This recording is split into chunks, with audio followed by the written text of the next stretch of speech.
Alumni Cipayung Plus Jember mendatangi kantor Komisi Pemilihan Umum setempat Senin sore 26 Agustus 2024.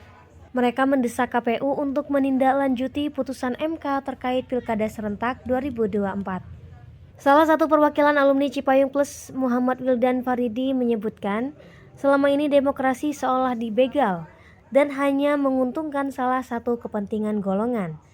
Proses demokrasi yang telah dibangun dari era reformasi tiba-tiba ada yang mencoba untuk membegal.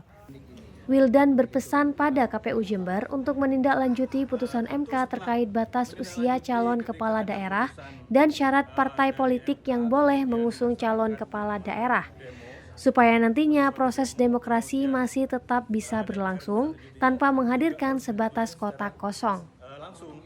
Melalui diskusi kami di Cipayung Plus, khususnya di alumni ya, dan teman-teman pemuda melalui RAN-PI, ini ingin menyampaikan aspirasi dan keresahan kami selaku juga warga negara yang merasa juga punya tanggung jawab moral yang sama dengan teman-teman mahasiswa dan lain-lain, untuk ikut tentunya untuk mengawal putusan MK yang saya rasa itu sudah menjadi oase, dan tiba-tiba ada yang mencoba untuk membegal. Maka kami tentu tergerak untuk ikut menyampaikan, menitip pesan kepada KPU untuk menindaklanjuti putusan MK. Nah, itu yang menjadi panggilan kami tentunya, agar bagaimana kemudian proses demokrasi di daerah tidak hanya menghadirkan kotak kosong, tapi juga bisa menghadirkan pilihan bagi masyarakat secara penuh. Entah itu ada 1 calon, 2 calon, 3 calon. Yang penting bagaimana proses demokratisasi warga tidak diberi pilihan yang sudah dipilih oleh orang tertentu saja, tapi masyarakat punya menu pilihan yang berbeda-beda. Dengan hadirnya putusan MK ini, itu mungkin. Ada pertanyaan lain? Mas, ada yang unik ini, tidak memilih turun di jalan, apa alasannya? Tentu setelah menindaklanjuti ketika ada putusan dari MK, kemudian masyarakat demo, mahasiswa berdemo, kemudian DPR menindaklanjutinya, kami juga harus menindaklanjutinya secara langsung, agar kemudian apa yang dibahas di KPU bersama DPR untuk menjadi PKPU baru bisa cepat ditindaklanjuti, begitu.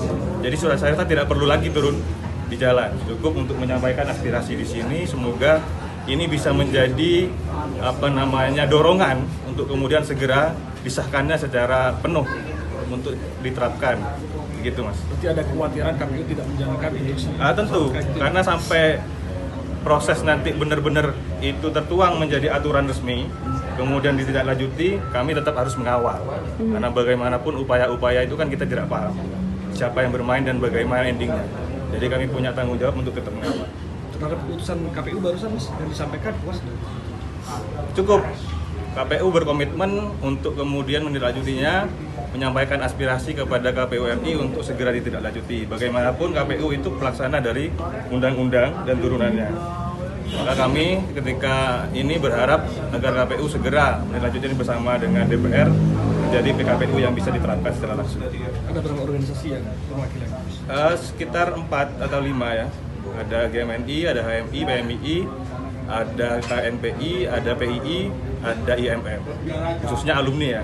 Sementara Ketua KPU Jember Desi Anggriani menyebut aksi yang dilakukan alumni Cipayung Plus ini merupakan salah satu fungsi kontrol terhadap penyelenggaraan pemilu. Desi menegaskan bahwa pihaknya akan mengikuti arahan serta regulasi yang disampaikan KPU RI terkait pilkada yang akan berlangsung pada November mendatang. Menurutnya, KPU Jember akan menjalankan perintah dan instruksi yang dikeluarkan oleh KPU RI secara berjenjang, dan itu juga memedomani regulasi sesuai dengan putusan MK. Karena ini salah satu bentuk fungsi kontrol ya terhadap penyelenggara pemilu juga. Karena bagaimanapun pemilu ini adalah hajatnya masyarakat, hajatnya rakyat yang sebetulnya notabene dengan kental sekali dengan suasana politis. Nah, sedangkan penyelenggara ini dalam menyelenggarakannya haruslah berpedoman kepada regulasi yang mana itu adalah kitab hukum.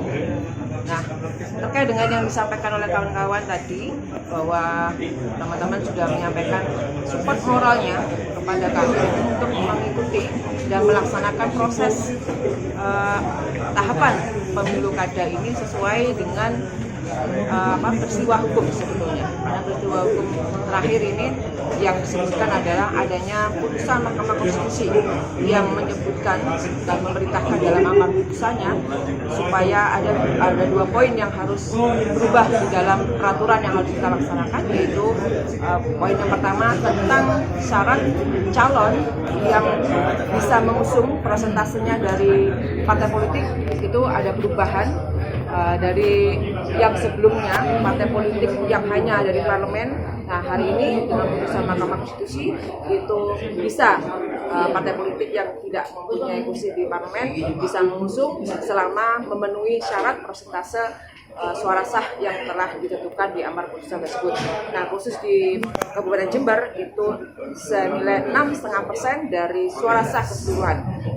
Ya, dari itu kemudian dampaknya adalah banyak beberapa partai politik yang bisa mengusung calonnya tanpa harus bergabung dengan partai politik lainnya. Yang kemudian poin yang kedua tentang syarat batas usia untuk untuk kepala daerah gubernur, batas usia 30 tahun dihitung sejak ditetapkan, ya. Yang mana sebelumnya disebutkan sejak dilantik. Nah, ini perubahannya di situ. Nah, untuk 2 poin itu KPU Kabupaten Jember selaku penyelenggara pemilu di tingkat daerah yang memang bertugas dan berwenang untuk menjalankan sesuai dengan perintah dan instruksi yang dikeluarkan oleh KPU RI secara berjenjang, dan itu juga memedomani regulasi dan juga surat-surat dinas.